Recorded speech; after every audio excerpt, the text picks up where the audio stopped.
ഇടുക്കിയിലേക്ക് പോകാം. Reporter breaking. K Jayachandran ഉടുമ്പൻചോലയിൽ മത്സരിക്കുന്നതിൽ ഇടുക്കി ജില്ലാ നേതൃത്വത്തിന് അതൃപ്തി.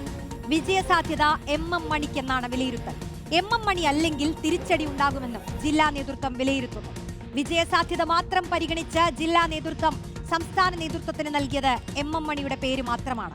സംസ്ഥാന സെക്രട്ടേറിയറ്റ് അംഗം എന്ന നിലയിൽ കെ ജയചന്ദ്രനെ നേതൃത്വം പരിഗണിക്കുകയായിരുന്നു.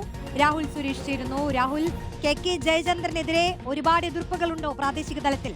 എം മണി തന്നെ വേണമെന്ന് വാശി പിടിക്കുകയാണോ?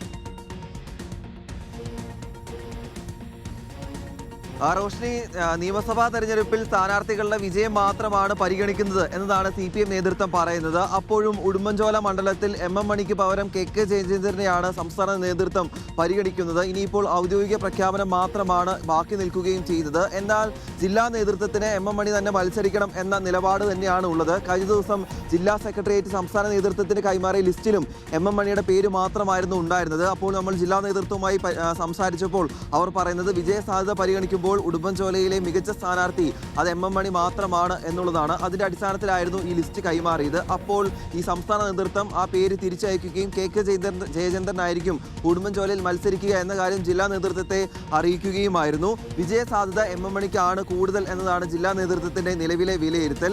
എം മണി മത്സരിക്കുകയാണെങ്കിൽ ആളുകൾ രാഷ്ട്രീയം നോക്കാതെ എം മണിക്ക് വോട്ട് ചെയ്യും. അതിന് കാരണം 2 തവണ എം മണി മത്സരിച്ചിരുന്നു. ആദ്യ തവണ മത്സരിച്ചപ്പോൾ 5000 വോട്ടിന് താഴെയായിരുന്നു ലഭിച്ച ഭൂരിപക്ഷമെങ്കിൽ ഇത്തവണ ഏറ്റവും ഒടുവിൽ മത്സരിച്ചപ്പോൾ ഏതാണ്ട് 40,000 വോട്ടുകൾക്കായിരുന്നു എം മണി വിജയിക്കുന്ന സാഹചര്യം ഉണ്ടായത്. അത് 3ാം തവണ മത്സരിക്കുമ്പോഴും അതിൻ്റെ ഒരു തുടർച്ച ഉണ്ടാകുമെന്ന വിലയിരുത്തലാണ് നേതൃത്വമുള്ളത്. അതിപ്പോൾ നേതാക്കളാണെങ്കിലും അണികളാണെങ്കിലും സാധാരണ ആൾക്കാരാണെങ്കിലും എം മണി തന്നെ ഉടുമ്പൻചോലയിൽ മത്സരിക്കണം എന്നതാണ് പറയുന്നത്. അപ്പോഴും സംസ്ഥാന നേതൃത്വം പറയുന്നത് കെ ജയചന്ദ്രൻ മത്സരിക്കണം എന്നുള്ളതാണ്. നേരത്തെ എം മണി മത്സരിക്കുന്നതിന് മുമ്പ് 3 തവണ കെ ജയചന്ദ്രൻ അവിടെ മത്സരിക്കുകയും 3 തവണ MLA ആവുകയും ചെയ്തിരുന്നു. അത് ജയചന്ദ്രന് ഗുണം ചെയ്തു എന്നാണ് നേതൃത്വത്തിന്റെ വിലയിരുത്തൽ. എന്താണെങ്കിലും ഔദ്യോഗികമായിട്ടുള്ള പ്രഖ്യാപനം ഉണ്ടാകുമ്പോൾ പല രീതിയിലുള്ള പൊട്ടിത്തെറികൾക്കും അഭിപ്രായ വ്യത്യാസങ്ങൾക്കും ജില്ലയിൽ സാധ്യതയുണ്ട്. റോഷ്നി.